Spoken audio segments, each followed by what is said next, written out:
¿Cuál es el rol que juega el cerebro en nuestro comportamiento, por ejemplo? Bueno, esa es, yo te diría, un aspecto que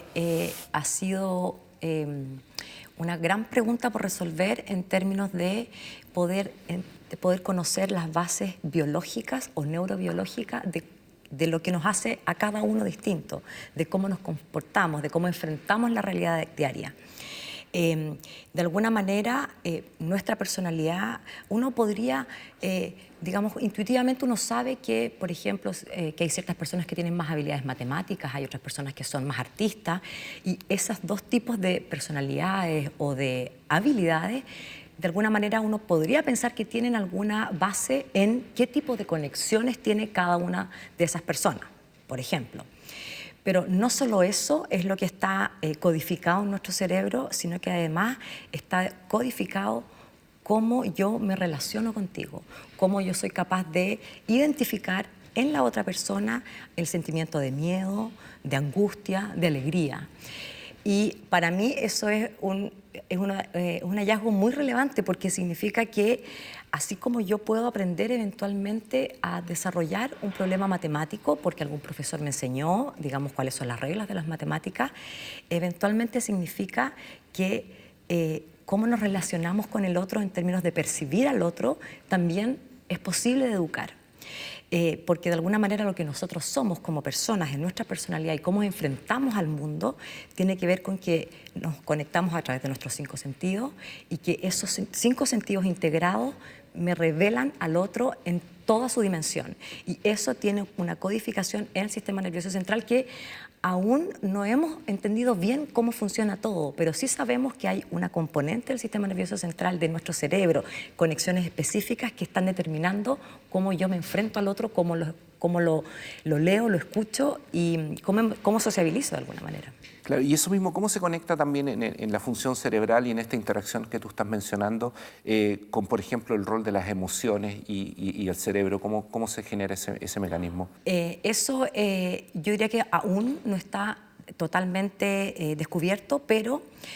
sí sabemos que definitivamente son cosas que están estrechamente conectadas. Hay algunos casos bien emblemáticos y que yo diría que sentaron las bases de este estudio de cómo la personalidad está codificada en el cerebro, que fueron lideradas por Antonio Damasio, que tiene hartos libros y muchos trabajos excelentes respecto a ese tema. El error de El Descartes. error de Descartes, Uno de los precisamente. libros, sí. Y ahí es donde, ahí se cuenta la anécdota de esta persona de Phineas Gage, que finalmente toda una parte de su cerebro se le salió, por una barra de fierro que le atravesó el cerebro, pasó de ser una persona muy cordial, un líder positivo, responsable, trabajador y muy padre de sus hijos, a un individuo asocial, que no era capaz de comprometerse con algún objetivo, de relacionarse con el otro. Pero sus capacidades cognitivas estaban intactas. Entonces, de alguna manera, eso refleja que nuestra habilidad, nuestra manera de relacionar con el mundo en estos aspectos que uno podría pensar que son un poco más como subjetivos, que es como de cómo somos, cómo es nuestra personalidad, eso tiene una base neurobiológica que sabemos en ciertos casos cuál es la circuitería o los cables que están funcionando, pero en realidad no conocemos realmente qué hace que una persona sea de una manera o que tenga ciertas habilidades sociales y otras no, digamos, pero que están erradicadas ahí en el cerebro, están. Y a propósito de eso mismo y pensando un poco sobre todo en lo que se está dando, esta discusión que se está dando de cómo tener una educación que sea mucho mejor, ¿qué ocurre con el aprendizaje a nivel del cerebro? ¿Es un componente que es determinado también por él? Hay muchos estudios que han mostrado que efectivamente hay un periodo en este caso de los seres humanos, donde están mucho más llanos, abiertos, cognitivamente hablando, de aprender. La plasticidad sináptica, que digamos, es la capacidad que tiene una persona o un individuo de poder establecer conexiones entre sus neuronas, que de alguna manera son esas conexiones las que después van a permitir que esa persona desarrolle las habilidades varias que puede tener. Ese desarrollo es esencial partiendo desde, el mes de la concepción, desde la concepción hasta el año 3. Es ahí donde potencialmente se pueden establecer las conexiones que son físicas. Ahí hay un proceso de que los estímulos que puede tener ese niño, digamos,